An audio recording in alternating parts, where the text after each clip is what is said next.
गुलाम की एक एक शब्द में अगर उसका विश्लेषण करें तो लगता है मनुष्य जीवन कैसे श्रेष्ठ बने, इन सब बातों को अपने अंदर ढालने का अगर प्रयास करें तो निश्चय रूप से व्यक्ति अच्छा होगा। व्यक्ति अच्छा होगा तो समाज अच्छा होगा, और समाज अच्छा होगा तो देश अपने आप अच्छा हो जाएगा।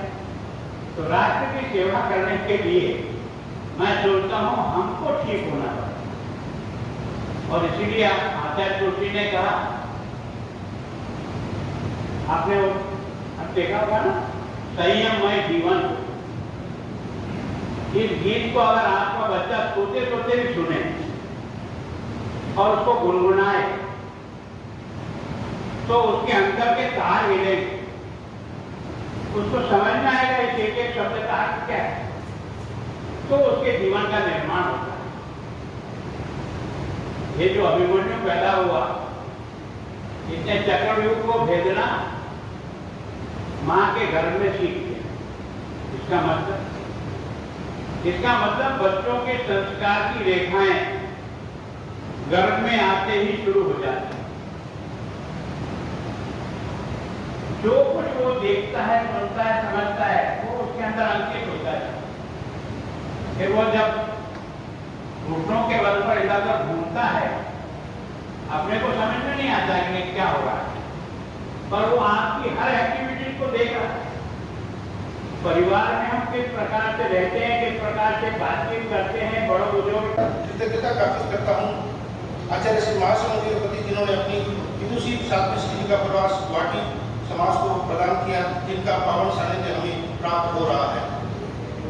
आज मुझे अत्यंत प्रसन्नता का अनुभव हो रहा है कि असम के प्रथम नागरिक महामहिम राज्यपाल श्री गुलाब जी कटारिया हमारे बीच सपत्नी उपस्थित है। मैं श्री जैन श्वेता पटेल अपन सभा तथा संपूर्ण समाज की तरफ से आपका स्वागत अभिनंदन करता हूँ।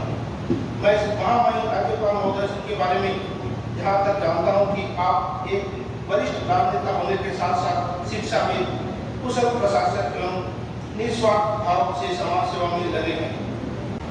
कैसे करें राष्ट्र सेवा, कैसे करें संगति। मैं सोचता हूँ कि आचार्य तुलसी जिस अनुव्रत आंदोलन को प्रारंभ किया, इस समय भी देश की आजादी का 75वां वर्ष है और उनके इस आंदोलन को भी लगभग 75 वर्ष पूरे हो रहे हैं। मैं सोचता हूं कि उन्होंने इसमें समतामय जीवन हो, केवल इस गीत की हर पंक्ति को ठीक से पढ़ें और उसके अनुसार चलने का प्रयास करें तो राष्ट्र देवता की पूजा के लिए उससे बढ़िया कुछ और कोई नहीं होगा जो ये देश एक दो दिन में बना नहीं। ये सबसे प्राचीनतम धरती है जहाँ भगवान विष्णुदेव ने जन्म, यहाँ भगवान राम और कृष्ण मां की कोख से पैदा। हमारा हर महापुरुष किसी मां की कोख में पल करके संस्कारित होकर के इस धरती पर अवतरित हुआ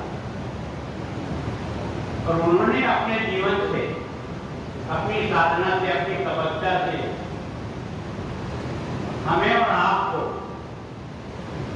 तब से लेकर आज तक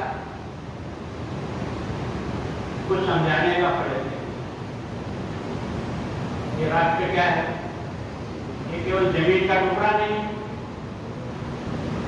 ये साक्षात भारत माता मानते हैं और हम इसके पुत्र। तो निश्चित रूप से माता की सेवा करने के लिए या उसका ध्यान रखने के लिए हमने अपने अंदर गुणों का विकास